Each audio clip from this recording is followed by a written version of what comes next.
Depuis la fermeture des frontières entre le Bénin et le Niger, les activités commerciales sont au ralenti et à cela vient s'ajouter l'enlèvement du fret nigérien interdit aux véhicules d'immatriculation RB au port de Lomé par les autorités nigériennes.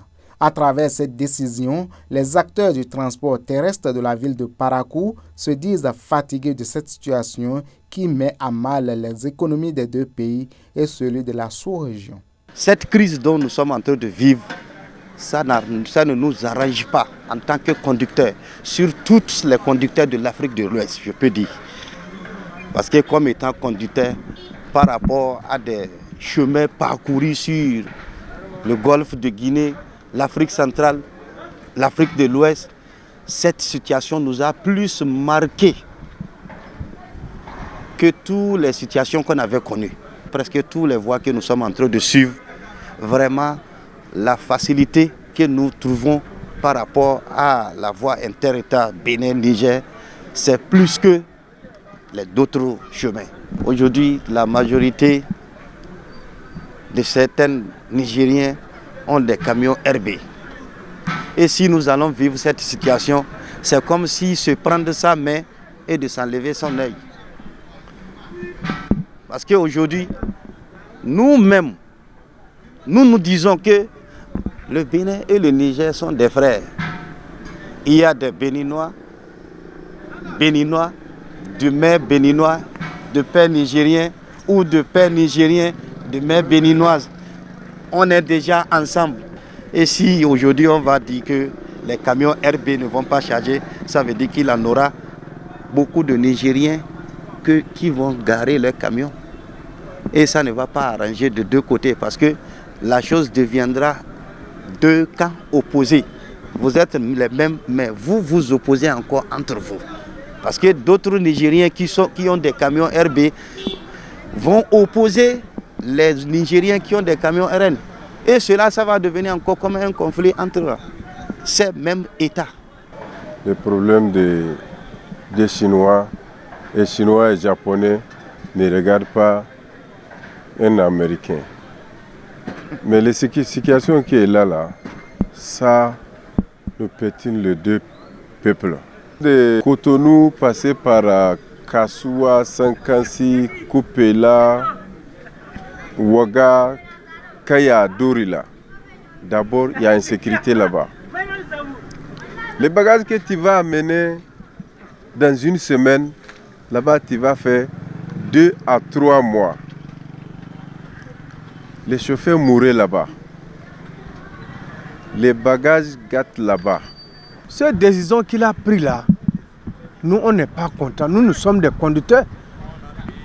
Toutes les pièces, c'est la CEDEAO. N'importe où qu'un camion passe sans le CEDEAO, tu ne peux pas passer. Donc aujourd'hui, il ne peut pas interdire les RB prendre un bagage qu'ils vont emporter au Niger, ils vont le refuser. Non, ça c'est autre bagage qui veut amener, mais on ne le souhaite pas. Aujourd'hui, s'il dit ça aujourd'hui, on ne souhaite pas. Ce côté aussi, nous les Béninois aujourd'hui, si on se fâche aussi, on dit, on voit un camion étranger de Niger prend un bagage dans Bénin aujourd'hui, on dit, on refuse de prendre ce bagage-là. C'est autre problème. Vous savez que le parc, c'est un lieu où tous les camions viennent garer. Il n'y a pas un camion qui peut venir garer et qui est en panne de pneus, qui ne peut pas s'occuper de ses pneus avant de démarrer et partir. Voilà, cela nous aide beaucoup à subvenir à nos besoins. Maintenant, depuis la fermeture, ça vous mentir, on a constaté sur le terrain que tout ça ne va pas. Pourquoi? Parce qu'il n'y a plus de travail, on ne trouve plus de travail et ça nous empêche également de pouvoir honorer à nos engagements par rapport vis-à-vis à ceux qui ont des packs.